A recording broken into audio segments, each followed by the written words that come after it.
We're here for a garden report, and we're sorry for confusion over the time. We might have put it in as 8, but in our minds, it was 8:30. Bobby had a basketball game. Bobby couldn't go to the basketball game because he was thrown off the team after his last basketball game. But he didn't find that out I until was just waiting for someone to say something at the presser today.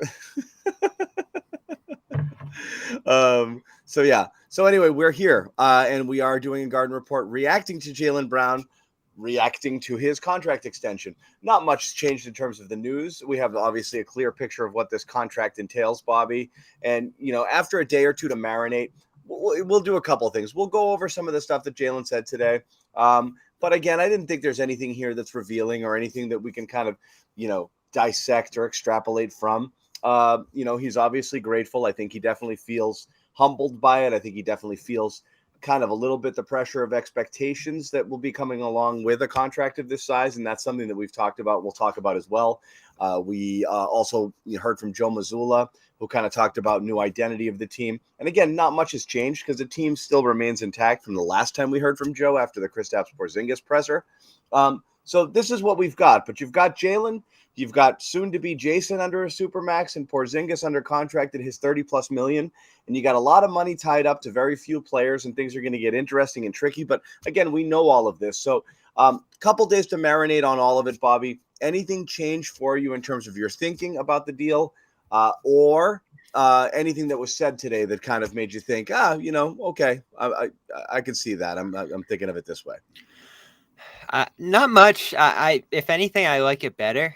Ooh. The tone of the press conference surprised me a little bit because every time we've heard from Jaylen over the last year plus, there's been pause, there's been apprehension, there's been issues with the situation. Did you freeze?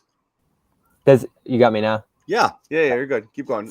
There's been issues with the situation and the city and all the rest.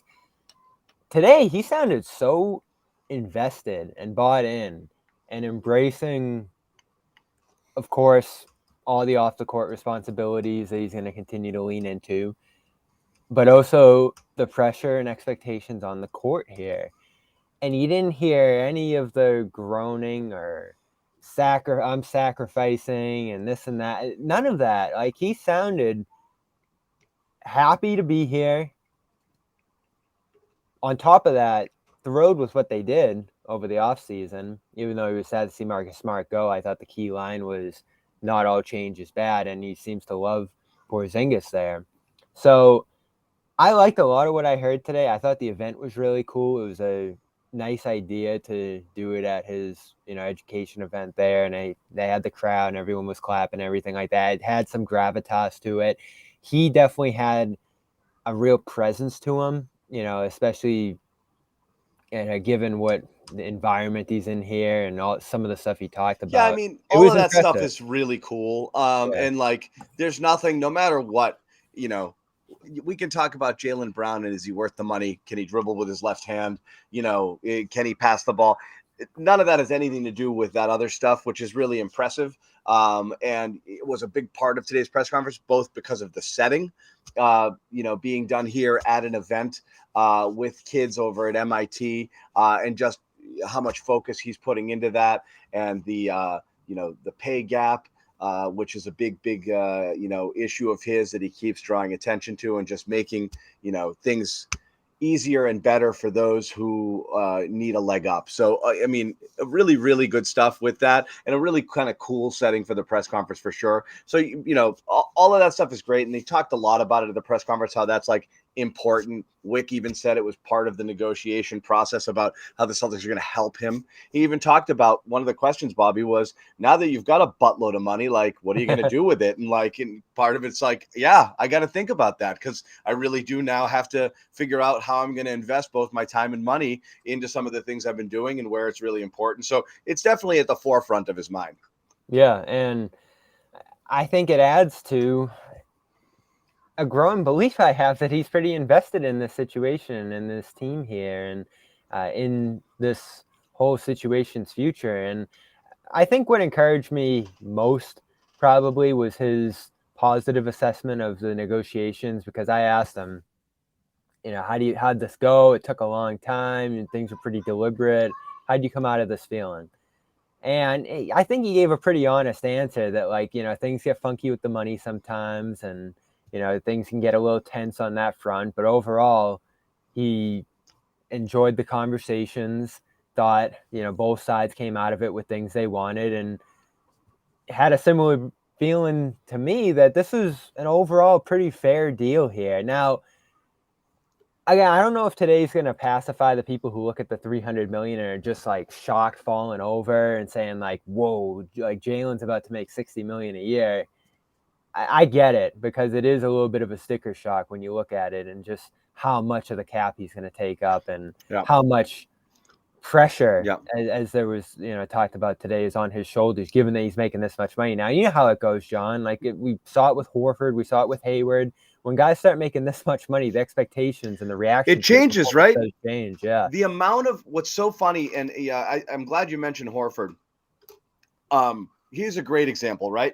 Because that was a big coup for the Celtics, right? That was a big Celtics. We hadn't had, Celtics fans hadn't had a free agent bat their eye at them ever, and you got a big one. And granted, he wasn't a capital, A1 megastar, but he was an all-star caliber player that picked Boston. And that was a big deal. But because he got paid, and because he came in and there was all this, so much, fanfare about the fact that he signed here and chose Boston, he was immediately being, picked apart. You have like Lou Merloni on the radio with the Average Al stuff, and that carried for. But a lot of people felt that way. They're like, Hayward too. Paid $30 million for this guy. He's scoring 12 points a game, 12.7 rebounds. What are we doing here? So yeah, the expectations are huge. Like, where does Brown go from here? So I have thoughts on this because it is kind of interesting, but let's first hear a little bit from Brown. This is Brown at the press conference today talking about the pressure that accompanies signing what is now the richest deal in NBA history. The attention on you is going to be magnified. I think I look at life as stages and degrees, and everything that I kind of went throughout my career has kind of prepared me for each stage. So I think like all the life circumstances, the experiences I've had through this organization, experiences I had in the community have all prepared me greatly to be in this spot. I don't shy away from pressure. I know what the demand is, I know what the expectation level is, and I know the work that is required. Everything about me is about work. So I look at it as just another challenge to get better, another challenge to improve. I don't think nobody has seen my best yet. And so God willing, I'll be able to put my best foot forward and do what I do best. So you hear that, and again, good answer. But the question people have asked, and I think this is a fair one, Bobby, will he feel he has to do more to earn it than what he's done? Because that runs counter to what I think he and even Jason Tatum need to do to make their games, to take their games to the next level, and that's actually do less. Less in terms of less, emphasis on needing to be the guy, needing to get every bucket, needing to have the ball in their hands, and more the little things and involving teammates and other things like that. I've always said the best version of Brown and Tatum are going to be the guys that come down to 16, 17, 18 shots a game instead of guys who are jacking 20, 21, 22 shots a game. And that's going to be better for them, and I think better for the team. You've now brought in a legit number 3 option that's going to need their shots as well. Not because they're owed it because of their name, but just because that's how the offense is going to flow. If you're going to have balance and you're going to have other threats on the floor, you got to share the wealth a little bit here. So is Brown going to try to do too much, or is he going to embrace what he needs to do to actually get better? He'll have to embrace doing what he needs to, especially in this dynamic with 3 stars. I don't think there's room for him to do more because there's another mouth to feed here. It's going to be about connecting and winning, of course, too, because I don't think any numbers he puts up at this point will enamor people, and I don't think any individual accomplishments this year will have Celtics fans excited, especially now that he earned the contract here. And I do think that probably takes some pressure off his shoulder to produce individually at that highest level. Because when it comes to the All-Stars, when it comes to the All-NBA, we know it matters to these guys. And when it comes to those crucial stretches and deciding those, you do see guys play a little differently to try to achieve those.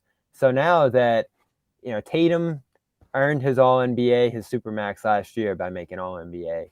Brown, same deal. Porzingis got his extension. So money and those ancillary achievements shouldn't matter as much this year. And you didn't hear a ton of it today because I think the focus was on Brown and, his future and all the off-the-court stuff we mentioned at the top. But there are questions coming into this year about how those three will coexist offensively. The shot totals, the roles, the ball time, where they're standing on the court. I keep saying, I wrote it this week, Brown's going to have to stand in the corner a little bit again. And I don't mean that in a negative way. He's really good at taking corner threes, and Porzingis is going to be a guy playing in the middle of the court. His catch and shoot numbers did go down a good bit last year. Well, he didn't take many corner threes last year. So he's just generally to take more. Speaking, his off-ball numbers for a player that needs to play a little bit off the ball were not excellent. And I know standing in the corner is like, what you're supposed to do in today's NBA, but I really think he could benefit a little bit from a little bit more off-ball movement. Well, that's going to be key for all of these guys. Tatum too. Yeah. They're going to have to move to make this work. And, I've started going through the Porzingis film. Like, they were running a lot of movement offense in his past stops, specifically Dallas, to get him involved and active and keep the other guys involved too. I think this might look a little stagnant if all of these guys are just kind of taking turns, taking shots and isolating, which, that's their games. We've talked about it. But forget the style. It's that's a different story. My question is this: it's not the style. It's going back to that Horford thing. Does Jalen's a guy who's already been a little bit. His ears are up. The disrespect, the sacrifice. What people are saying. Blah blah blah. Everybody in the chat saying be nice to Jalen. I got news for you guys. You're going to treat $60 million Jalen different than you treated $30 million Jalen. Right, and back to his comment, I don't know if he realizes that. Like, he's like, I know I've been through it. I got the experience. Everything I've done so far has led me up to this point, but I don't think he realized how different it's going to be. It's different, and I'm telling you, fans are going to treat Jalen differently if the 7 turnover games are going to be like, what did we pay this guy for? You know what I mean? Is like, because it's a massive investment and you're choosing, and I'm not saying it's the wrong move. It was the right move because I think it was the only move. But by paying Brown this, you're choosing him over a team of more complementary players. And if he's not doing a little bit of everything that you need for the team, and if he has these games or he disappears or he, goes through these stretches, every player does, but now you've got the weight of a $60 million contract hanging around and so it's harder to do that.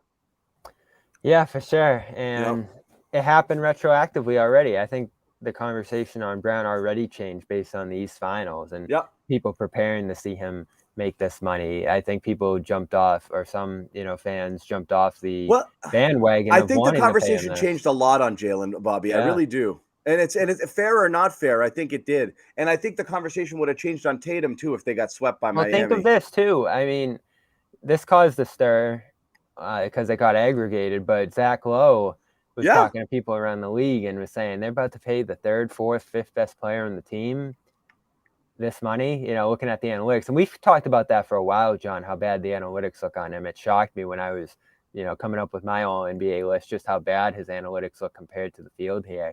Yeah. It's going to be different. And, we'll get to the X's and O's closer to camp, but you can't have another year here where he's in the 21st percentile of on-off rating.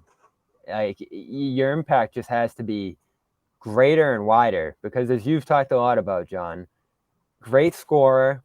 He's become brilliant in that aspect, but the defense slipped over the last 2 years. The passing certainly remains a challenge, and the turnovers came back to haunt him in a big way in the East Finals here. And that just can't happen when you're a bigger percentage of the cap, because as time goes on here, we can talk about that in a little bit too, John, there'll be more responsibility placed on his plate because fewer of his talented teammates will be here. just because of how much money he and Tatum are making. We'll see what they do with Porzingis over the next couple of years here. But they have like a 1-2 year window here where this team's financially viable. And after that, almost everything's going to be on Brown and Tatum's plate. And it's just going to be a less talented team around them. And that's the problem, which means those guys have to do more, which means like, that's the thing is like, this is the excuse making that's been made along the way. Every time these guys don't have what's considered to be a good enough roster around them, going back to 3 years ago, it's about the players around them. Then when they do, it's, they're still early in their development. Like, you're out of those now. You're in you're out of them. You're 6 and 7 in the league with talent everywhere. And granted, not the deepest roster, but again, 1 through 7, you can do anything with that lineup. Well, this is how people feel about this, because you've got a 2-year window to prove that you can do it. You can coexist with Jason Tatum, and you guys are enough. Okay. Yeah. There's no more. Well, they need a true point guard. You can't. Your wish list is tear up your wish lists. You get nothing. Like, if you like Brown on this team, if you like Brown and Tatum together, this is your team.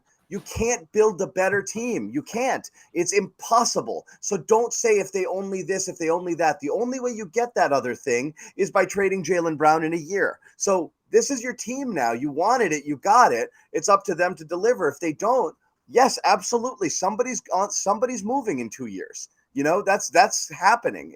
So that's what's interesting about this is, if they do it, freaking great. Especially you win 1, you win 2 championships, great. Who cares about year 5 of the deal, or if they, can't field the roster around these guys a few years from now. That doesn't matter at all. But they falter.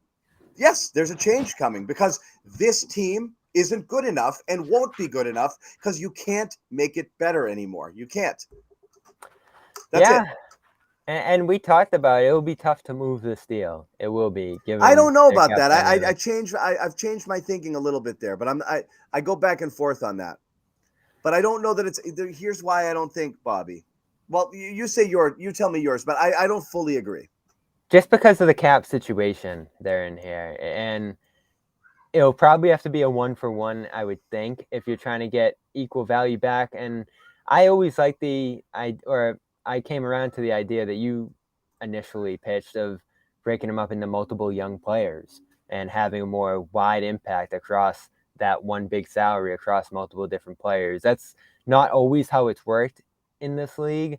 But what I think everyone can agree on, and it doesn't undermine how great he is and how much the Celtics need him, because I think they need to keep him, and this deal allowed them to keep him in a way that they wouldn't have been able to do without him.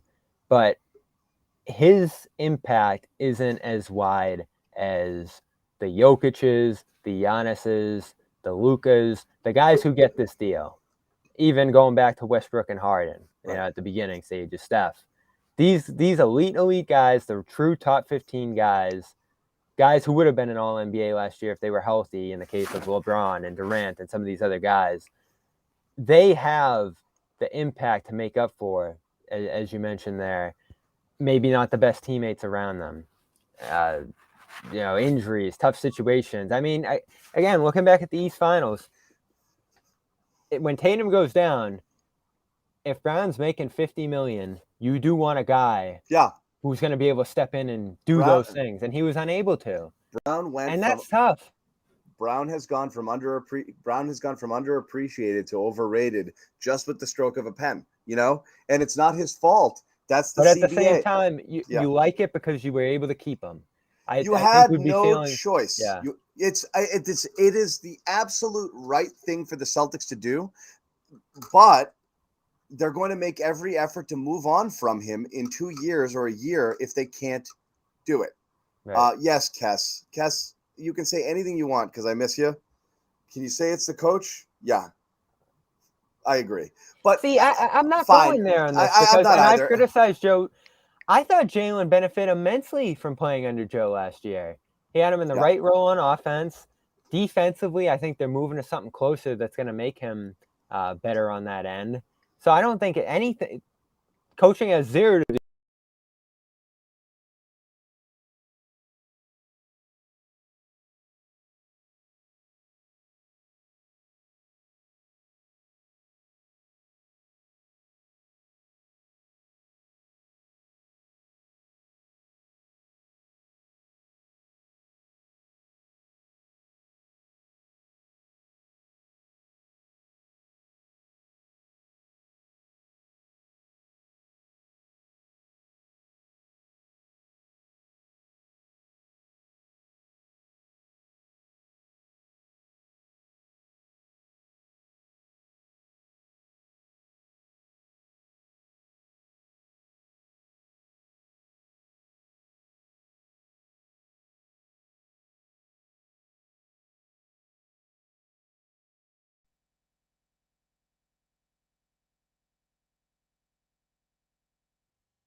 Did we both just go out? Are you still there? Oh, we're back. What happened? Did you go out too, or just me? I think you did, and I thought I did. So Oh no, it was me. Okay. Kess broke the feed. Sorry, guys. We're back. We're back. Yeah. So back to my point. Everyone's like, oh, God rest their souls. They're gone. We lost them both. Bobby, you can't run away like that. I thought I was gone. It was giving me the little caution sign, but Oh no, anyway. I did too. I got that weird warning. I don't think it was a Wi-Fi thing because my Wi-Fi is cooking. So you think he'll be easy to move on this I don't think contract? easy to move. I think I'll give you my opinion in a second, but I do think it's not as bad. And it's for we'll get to the trade kicker too. Yeah, it's for a reason I mentioned earlier. But first off, do have to tell you guys about our Bobby. Your name says Amit. Nope, that's not me. As much as we love Amit, we want to pay homage to him and all the work that he does. Can I tell you this, Bobby?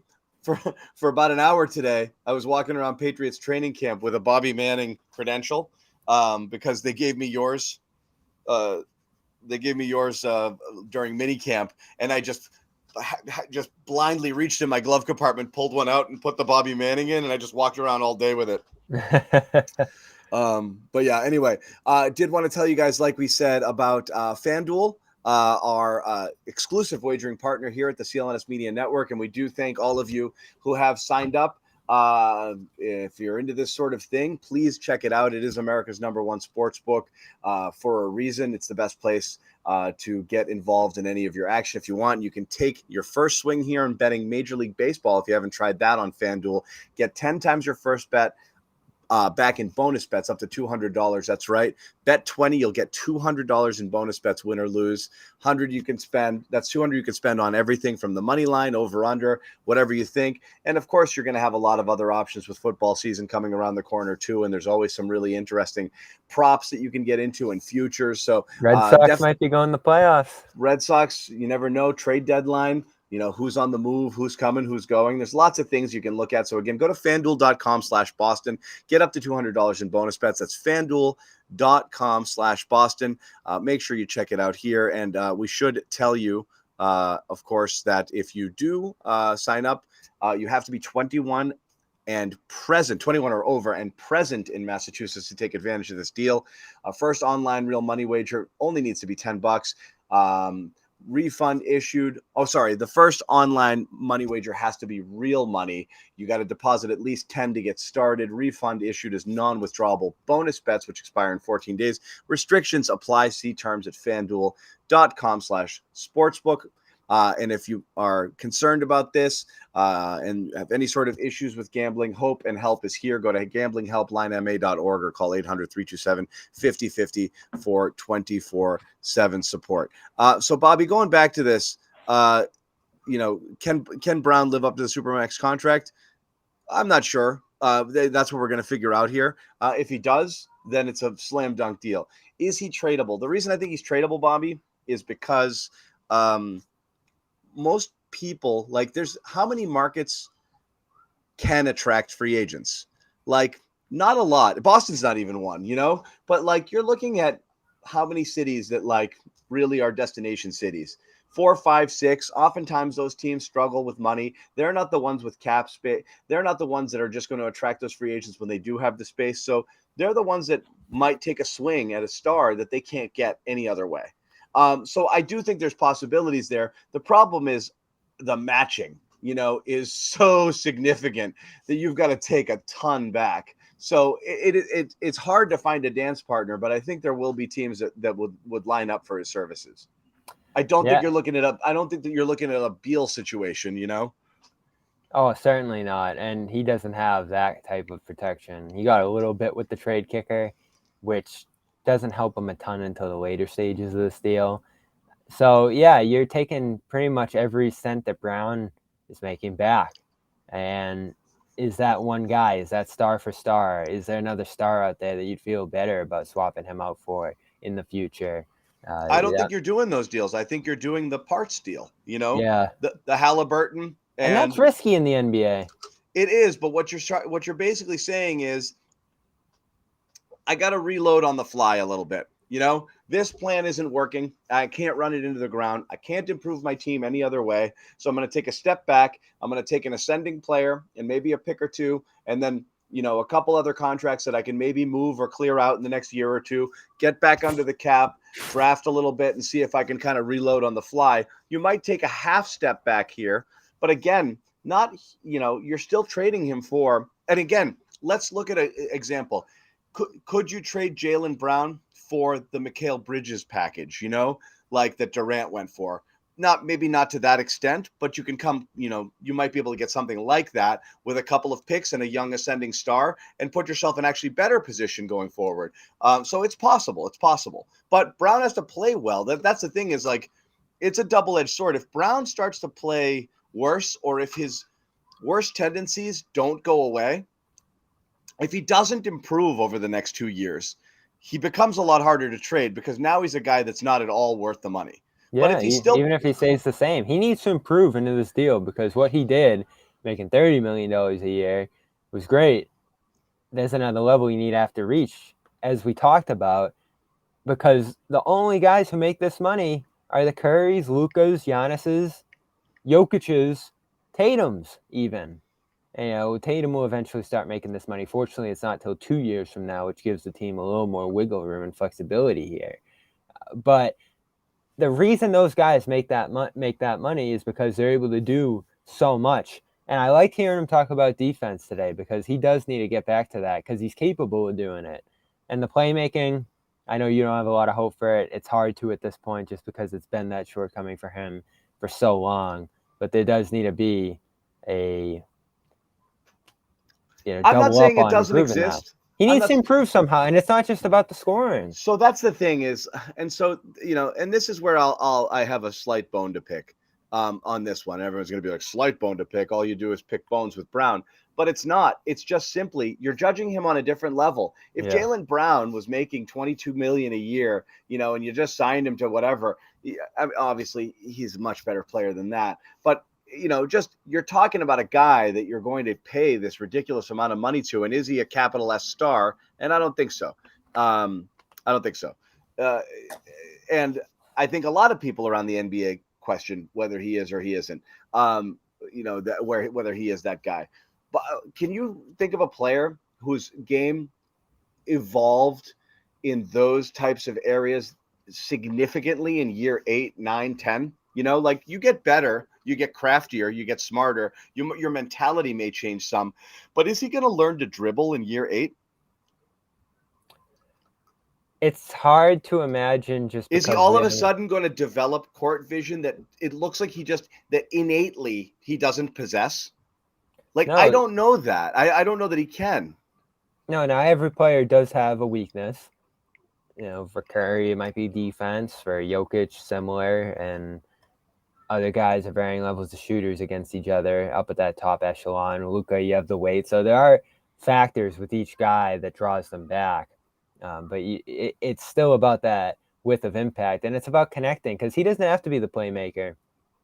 But he and Tatum need to connect on a level that's much higher than they are right now, because that's willingness. Defense, that's willingness. So he needs to control some of the things that he can control, even if that weakness of ball handling still exists for him, because ideally, if the team's healthy, if everybody's there, he won't bear that responsibility, especially on this roster. And it's going to be interesting how it stacks up with Porzingis too, because when those guys are playing together, as I imagine they would be in the second unit, is Brown almost playing off Porzingis a little bit? Yeah, the hope is this, Bobby. That's the hope is, the hope is you don't need them to take 43 shots a game combined, because you have someone else you can play off of. That's what I didn't get last year. Is like, why the volume? Why was the volume so high when you had more talent around you than you'd ever had? That I find odd, and now you've added even more. And like,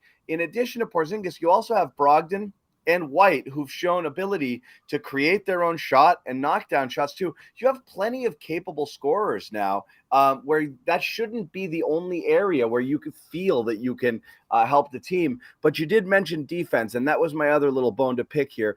This was another area from the press conference you wanted to point out. Brown, among other things, was asked, about the Marcus Smart situation. I love this. And Marcus's departure. And I think this is the answer to that question about kind of the team's identity now that Marcus is gone. Look towards next year. Do you think this roster has what it takes to win an NBA championship? Of course. I'm excited to get started with the journey as well. I think what Kristaps can bring to us defensively, in addition some of our other guys can bring to us defensively, I want to make sure that's where we hang our hats this year, and that starts with me, that starts with Jason, that starts with guys, Rob, with Marcus gone, we don't want our defensive identity to go out the door as well. So we got to really emphasize that at the start of training camp. I don't know if he did this on purpose, but an extremely clever zoom out from I was looking there too, right as he was saying it. I nearly shot out of my chair to a blinking Joe Missoula as Brown 2 seats over is telling him, we got to get back to playing defense, man. That's fine and good. Great. I love thinking that. I do. I like thinking that. And I like people saying it, but every single franchise in the NBA talks about attention, defense. Defense is how we win games. Defense. Here great. we go. Everybody says but it. This team has done it. We need to. Everything starts with our defense. We need to get our defensive identity, and most teams don't mean it. But from Brown's perspective, that would be great. I would like to see him do it. And we've gone under this illusion of Brown being this 3-and-D guy and this lockdown defender and guy who can a two-way wing. No, he's not. I'm sorry, he's not. He can be, but he's not, and he hasn't been. In fact, he's never startling. Huh? He's never been. And how do you know this? Because do you remember the game where he shut down James Harden and picked him up full court? Yeah. Why do you remember that game? Because it stood out from the rest. Because it's literally the only time he's ever done that. It's the only time he's done that, which means it's in there, but he doesn't access it, which means that's a choice. And so, yeah, totally. Play you look defense. At his evolution, there's between been more that and his lapses off ball, defensively and allowing cutters and falling asleep on stuff and late on rotations. I mean, that unbelievable play where he left Harden open in the corner. I mean, that just a brutal lapse of judgment, just not being in the moment there. Like, there's just so many. He had one like that a couple of years ago, too. I think Covington got one off in a Blazers game. There's so many holes in his game defensively. Great, but I want to see that. I want to see a little bit more out of that. That would be great if Brown decided to kind of turn a little bit of the focus there. But if it's just smokescreen and a lot of bullshit, which I honestly think it is, because this team's all. So why do you think they're saying that, especially a guy in a leadership position like him? Because we heard it during the playoffs too. An answer? I think if they won a title shooting a bunch of threes, they wouldn't be saying it. But they lost, so they'll point to that as a reason why, instead of just saying like, well, we sucked. We got to turn up the D, we got to play better, we got to get stops. That's something you could look all around. But I don't know. I don't know why they would say that. Maybe part of it is a little dig at Joe of like, yeah, we might have gone too heavy on the offense. Maybe Jalen's thinking, Joe, we don't need offense. We don't need to focus on offense. We're good at that. Like, I'm good at offense. Kristaps is good at offense. Jason's great at offense.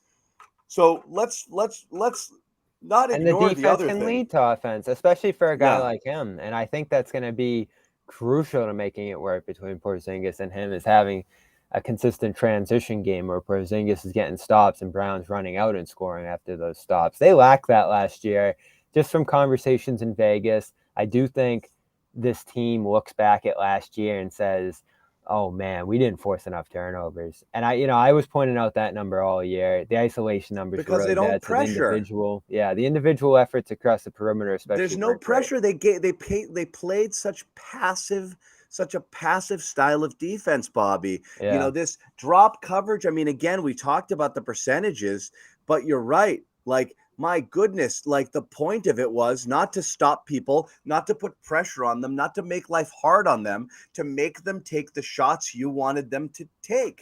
And Yeah. and honestly, leave them uncontested half the time. Like, no, that's a good shot. That's a good shot we took. That's a good shot that they took as far as we're concerned. Right. Forget about. And again, it's not all created equal. Yeah, you want people taking long twos, but not completely uncontested ones. These guys can hit free throw jumpers, man. You can't not have a hand in their face. And they just allowed it all season long. Weren't Especially in pressuring the the playoffs. ball. Nothing. It was terrible. Giving up easy switches. They weren't hard to play against defensively. So that's a mentality for sure. You have to, if you want to create pressure, you want to create turnovers, you want to be a difficult team to play against, you have to, you got to swarm, you got to switch fast, you got to pressure the ball, you got to make people make quick decisions, you got to close gaps, take away space. They didn't do any of that, and none of it. And some of that is coaching. That's And where I throw will look at wrinkles for the love coaching. of God. Like, look Yeah. at Spoelstra. Say they gear up for zone and he doesn't play it for an entire game until like one stretch in the fourth quarter. Change it up some. You want to talk a little bit about, Joe, try something different. Like, that's part of it too. Like, there's absolutely things that they can do different, both in terms of intensity and in terms of scheme, to make life different for, more difficult for other teams. Yeah, and Joe talked about adding some wrinkles, making some small changes today to the system they ran last year. I think the personnel is better suited to do what they did last year effectively this time around. Horford was in that drop, and he's so short. He's not a rim protector, so he had limitations playing that role that Porzingis will fill much more effectively, I think. So I have some optimism in the offense going into next year. I do think they have better assistants to help him coach it up, which I think is going to help too. And finally, today, he admitted that they were inconsistent on that end all year. And that to me is progress, because every single time previously we asked about the defense last year, oh, it was number 2. Oh, we're number 1 for these 5 games. There was just such a defensiveness to the fact that there might have been issues there. Small sample sizes, Bobby. Finally today, he acknowledged it was, sometimes inconsistent last year. So they're turning their head toward it. They're turning their attention toward it. And yes, you're right. Brown needs to do it instead of just talking about it. Brogden too, as much as I love to hear him say it during the playoffs, really struggled defensively last year. Yeah, it goes back to that Despite being whole the we thing, ringleader, Bobby. yeah. We need to do this. I'm like, who? Yeah, and that's so. I just have an uneasiness about this team going into next year, because a lot of these issues still remain. Like, and we can get to the Smart stuff and wherever you want to take this next, but I feel like there's a belief that just getting rid of Smart and taking that big personality out of the room and really giving the keys to Brown and Tatum is just going to allow this group to flourish. But the same issues remain. And in many ways, I think guys like Smart, I think guys like Grant help push against some of those natural issues, by bringing a toughness, by bringing a vocal presence, or by just a real desire to get the ball moving or making a play. Everything here still feels a little stagnant to me. And I don't know how the direction they're choosing here helps solve that. Like, when you think of Porzingis' offense, or as you just talked about with the whole defensive system they're running, I think it's just opening up space a little bit. You have to pay more attention to more people. I think that's where I think that's where you get where it's going to be better. But you're right. You wonder, like, the fit. Like, aren't each of these guys who just have to have the ball in their hand? But the idea would be that they're going to have more room to operate, because you just can't. I think the idea you can't load up. Yeah. I think the idea is still that if you just roll the ball out there, put all these percentages in the computer, and simulate the season, this team's going to have the best odds to win it all. Which, again, from a team building standpoint, I get that. Like, again, I'm not opposed. But how's it going to look? Right. How does it actually look? What's the team dynamic? I mean, what's the leadership like? There's no what's leadership it like in the playoffs. But that's the thing is, Bobby, again, why lament, lack or loss of leadership when the players that were here didn't do enough to lead anyway? Like, if Marcus was the leader, then they needed a different one. Sorry. Like, but what if he helped it look better than it even would now? So then then you are able to diagnose a legitimate problem. It's these guys, and and you got to move on. It's better to learn it and figure it out than not. Like if this team needed Marcus Smart to get, if Jaylen Brown and Jason Tatum need somebody there to energize them and to get them to play, they're not the guys. Sorry, they're not. Do you have the Marcus cut from the presser here? I thought his answer was interesting. I'll see if I have the Marcus cut first. I want to give one shout out to Zach, who I ran into at Patriots training camp today, and he gave a shout out. Said he'd be watching tonight. I'm not sure if he is, but if he is, what's going on, Zach? He's a fan of the show, and said, hey, I'll be back at Patriots training camp tomorrow, and Bobby will actually be there a couple days. If you guys are going to camp and you see us, give a shout out. We'll come over and say hi and chat with you. Or you can just yell at us and tell us what you truly think of us, or bring a Bobby sucks sign, and that's fine too. But yeah, no, if you're there and you see us, by all means, reach out and say hi. Just wanted to say hey to Zach if he is in fact watching. Thanks for reaching out. I do also want to do one other thing, Bobby, before we move on. And I'll tell you what that thing is. This. AG1. Got to tell you a little bit about AG1. Our mission here to empower people take ownership of their health with a simple daily foundational nutrition habit. And that, my friends, is AG1, our partner here. This supports whole body health. We drink it literally every day, and we have since we first onboarded AG1, and it's really, really great for all of those people seeking, among other things, improved gut health, immune system, energy, focus. You don't want to go take a bunch of pills and vitamins. You just want it all in one supplement. You can do that. Boom, one scoop, cup of water, down it, and you are gone. So again, if you sign up here today, athleticgreens.com/garden, you get, Bobby, read them the offer. I get it wrong every time because I say a lifetime supply. It's a year-long supply. Yeah, a lifetime supply would be great. John might have got a lifetime supply of vitamin D in the sun this summer. No, 5 free travel packs in a year-long. Yeah. Everyone's commenting on the tan. Vitamin D, yeah. Vitamin D. And I could use some. I guess that's why I'm going down to Pat's camp. You're gonna check it out a little bit. And anybody who does sign up, fill out the form in the chat here, and you get a free T-shirt. As travel packs, big for the summer. I know a lot of trips are coming up in August, so yeah, go get those. I took mine. I went right to the equator. I took a trip to the sun, directly to the Earth's core, and came away with this tan. I don't know what people are surprised by. This is how I get the whole time. Yeah, and people are surprised that I am very careful on this side with the sunscreen and everything else. So yeah, you're not going to see a ton of color over here. Yeah, don't expect it. So let me see if I have that cut, Bobby. We were talking about. I thought he gave a very interesting answer from both perspectives on Marcus, because of course he got asked about the offseason moves. I think he generally JB on Marcus. Positive, yeah, and here it is. This is his reaction. Here's Brown on Marcus. I do have it. Okay. Definitely a lot of big changes. Change is not always a bad thing. My brother, my teammate, one of my best friends, is not on the team anymore. Everybody knows it. I learned so much from Marcus. Marcus has been somebody that's like, we butted heads at times. We fought. We did it all. Put each other in headlocks, etc. And his journey won't feel the same without him, to be honest. But it's a part of life. It's a part of like what you do going forward, and everything that he's instilled into this organization, everything he's instilled into this community is still gonna be with us. Still carry it with us. So we're gonna wish him well on his new journey. Obviously, the city of Boston is gonna be feel the loss of his impact when he's no longer here. But we'll be able to keep moving forward. As an aside, I'll say Wick Grousbeck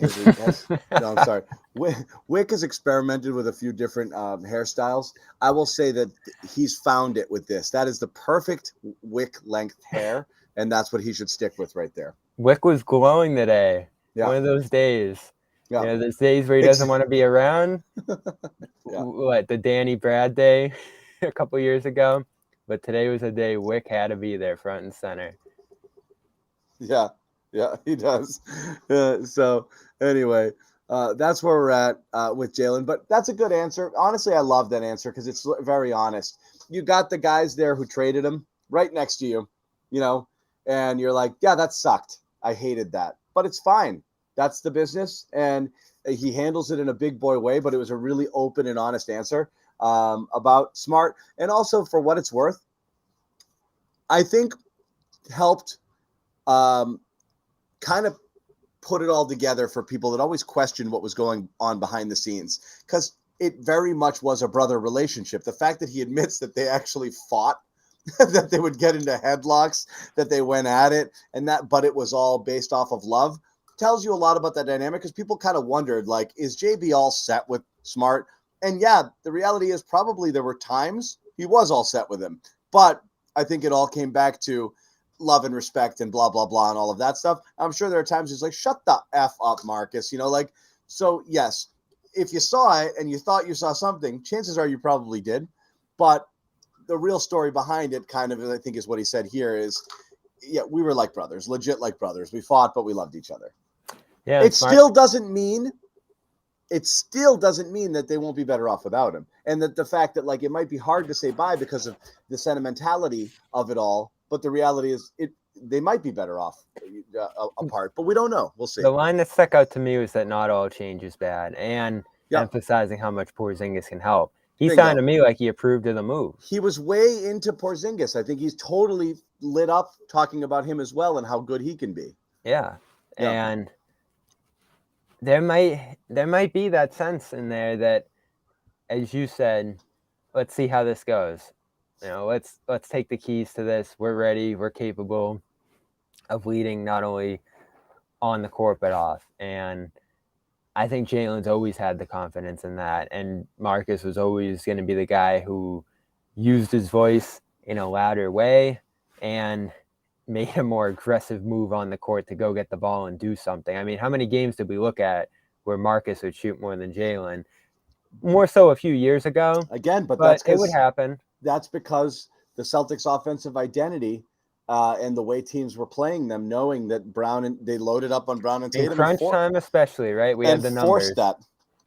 They would force that issue. And why are you getting Smart shots late in the clock? Because the other team willed it so. And that's just the reality of things. That's why you would get those late. Yeah, and I'm obviously not thrilled with this deal still, but that's the greatest argument for it, is that now you don't have that situation late in games, which, alongside ball control, became this team, or these two biggest problems on this team last year, was they're playing crunch time, folding offensively in those moments, and the ball control, which, Smart played a role in that too. I thought he was a steady ball control guy for them, but if he was going to completely solve that problem, they'd be in a much better place by now. But, Smart's departure should send a message to Brown specifically, even in signing this extension.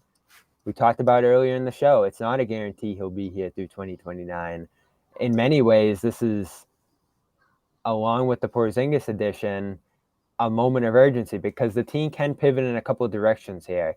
If it goes amazing these next couple of years and Tate and Brown make these leaps into their next contracts and just keep getting better and better, and they're the reason why they win, they'll probably trade Porzingis, right, to make the money work.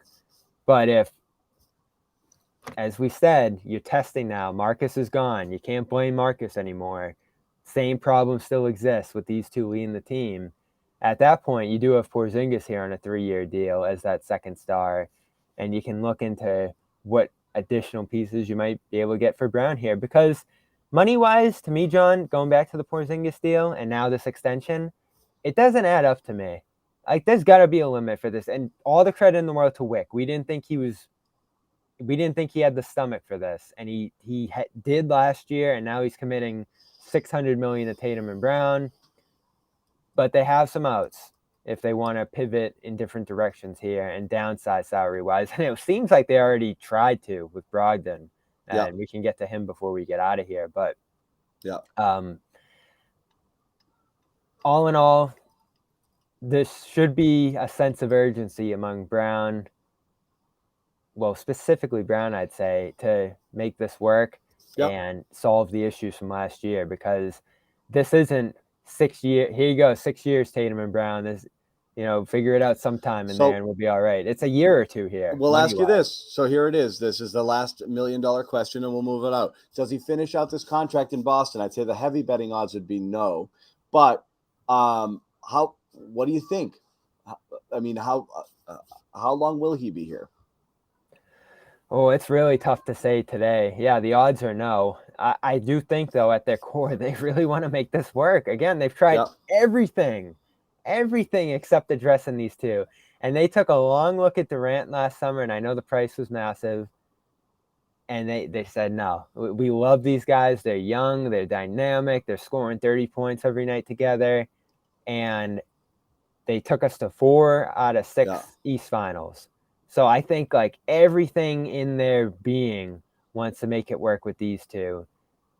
But it just depends how you feel about their ability to win a title over the next year or two. Like, doesn't the Heat turn up immediately if they lose in the East Finals again this year? It does. The other problem is that this is where the drafting killed them and the no picks killed them, because the only way you can possibly build around a team with this many expensive stars is to have drafted well and have players making big contributions on rookie deals. And right now they have none of those. So another way to get a little cheaper is, if they hit on a player or two over the next couple of years, let's say that Golden State pick ends up pretty good, then you can start to look at moving the other pieces, Right. like when Brogden's not here anymore, with Horford, potentially, I don't think you need to trade Derek White, because I think that's going to be a tremendous value at his contract right now, the way he's playing. But you can move on from some if you have younger, cheaper players that will allow you to be there. But the reality is they're just not going to go into repeat, second apron offender land and start to get heavily penalized for very long. I just don't think they'll allow it to happen. So they win. I think win or lose, they have to make some choices and some changes soon, in a couple of years. Yeah, and they do have a decent. They'll eat it for a year. They'll eat it for 1 year, and then that's it. Depending on how they do. Yeah. Like if they excel, I think they obviously will start paying more and figure out how to do that. Just exactly. Keep the core together here if this proves to be the right mix. But you're going to find out quickly whether these three guys can play together, whether Brown and Tatum's shortcomings continue to hold the team back, or whether there's just a holdover effect to some of the shock of this offseason, which I wouldn't rule out either. Again, John, I still think there's going to be a sense of walking into the locker room next year, looking around and be like, whoa, Smart's really gone. Yeah, it'll be weird. And Grant, because he was such a vocal presence, you couldn't not notice him, like you'd go to shoot around. And these are guys they beat up on. Like, it's shut up, Grant. Oh, it's like Smart's taking the fall again tonight from all the fans. Yeah. No, you lost, whether it's leadership or not, you definitely lost personality and part of the character of the team.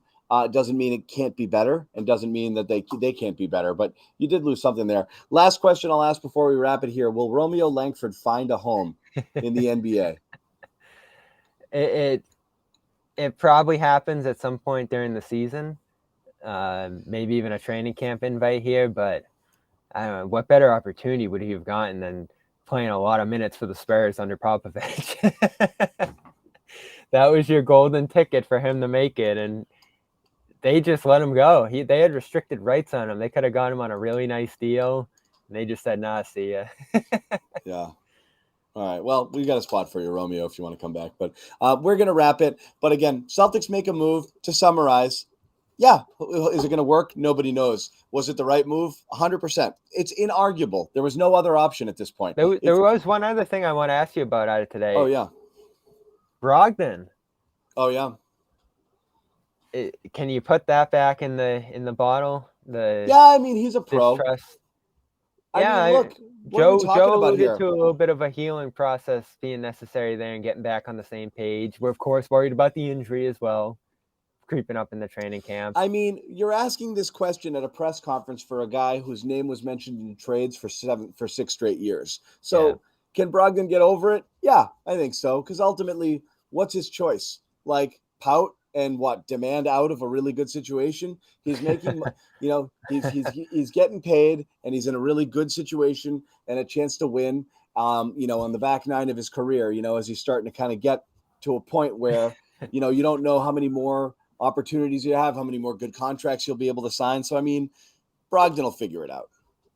That reminded me, I wrote up the Sox game last night, and Cora was talking about Pavetta and moving to the bullpen, and he was like, what is he, just going to quit? He didn't love it, but he's getting paid, and he's here. I got to tell you this. That's always been, as an aside, one of my great beefs with baseball players in general is this notion of, like, knowing your role. Like, just it happens a little bit in basketball, too. When I point to you, you go pitch. Like, it's that. I don't care if it's the 5th, 6th, 8th, 9th. Just get the guys out. Like, what are you worried about? You start, you finish, you this, you that. Just play. It's so strange. Like, I really want to know when I'm getting. What are you gonna do? Like, do crossword puzzles for the first 6 innings because you don't get used before. Just get your head in the game and be ready to play. That Pavetta stuff, I thought, just was like, come on. I get it between starter and reliever because you feel like it's the starter's a big boy position, sure. I have my eye on the Brogden situation just because they not only weren't on the doorstep of dealing him, but it felt like they were still trying to get him out of there for money reasons or whatever it might have been. And maybe they'll continue to do so. Like, I wouldn't rule that out completely, even with some of the Was reporting. it Missoula on Brogden? Yeah. All right, I'll play it. Have you had discussions with Malcolm in terms of him being almost traded and now having a big role coming back? And what are those conversations been like? We've had, the organization's had a few conversations. I think anytime you're in a situation like that and you're in a relationship, you just have to take small steps into it. There's a healing process, there's a listening process, and there's a process towards seeing where we're at and where we have to get to. And so we've had some conversations as an organization, but at the same time, we understand the situation that it was. And, as the healing process goes on, we'll continue to just move forward, as well as we can. Is it possible? He might have just been throwing words around, but I think that's just Joe just using words because they sound like the words you're supposed to use. But I don't believe, I don't believe him at their face value though made it seem like, all right, they're working on a situation right now. Like he's not. I think Joe created a situation by just trying to sound smart. I don't know what he did there. People were shocked when I put that tweet out there. It was like, there's a problem here on the Brogden front. I will say though, I have my eye on it. My read hearing it is that Joe's just saying words, the way he does. And we've heard him stumble and be inarticulate before when he tell the family and like talking about, death, and that's what it's all about. And like, I don't think that's what he meant to say. So I think the expressed feeling, I think the sentiment is, I want to make him feel as welcome as possible because I don't want anybody to feel unwanted here. We love this guy. Yeah. But he ended up saying all of these things. But I really don't think I really don't think it's as big a deal as those words. As you said, Bobby, right away, it's like that might have just been words. Yeah. The healing. What are you saying? The healing process. Yeah, and then some people were tweeting me. They're like, "Are they talking about his arm or the emotion?" Yeah, me too. I was like, "Yeah, that might have just been words." No, but I have my eye on it just because. And Joe announced today. Obviously, it wasn't a surprise to anyone. But White's going to start at point guard. Tatum and Brown are obviously starting, and he also said they're going to go double big this year. So Brogden's coming off the bench again.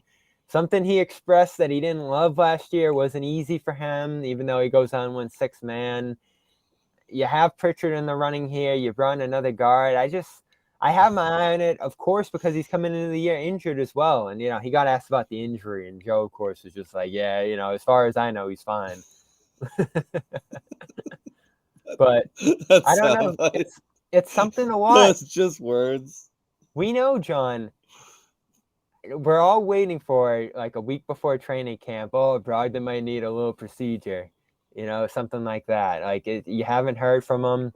You're waiting for that like concrete injury update. Yeah, exactly. Like where does he? Because he's important, right? Smart's gone, so he's even more important. They didn't bring in another guard unless you feel great about Pritchard. Some people he's do. Be you guys, smaller lineups. I'm lumping you together with everybody. You guys wanted more Pritchard. You're getting more Pritchard. I am a little intrigued by more Pritchard. Here's the thing.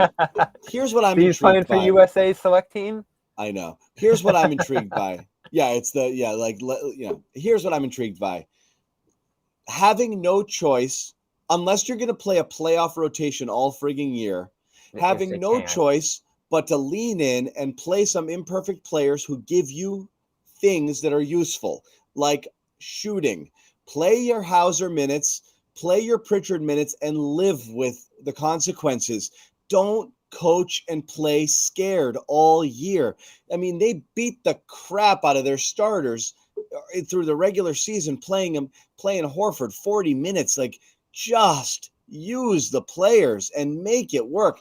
Give them 8 and 10 minutes. Find 10 minutes a night for these guys, 12 minutes. It's not that crazy, you know? And when they do, they only do it in the first half and then never again. Just play them. Just play them. See what happens and then move on.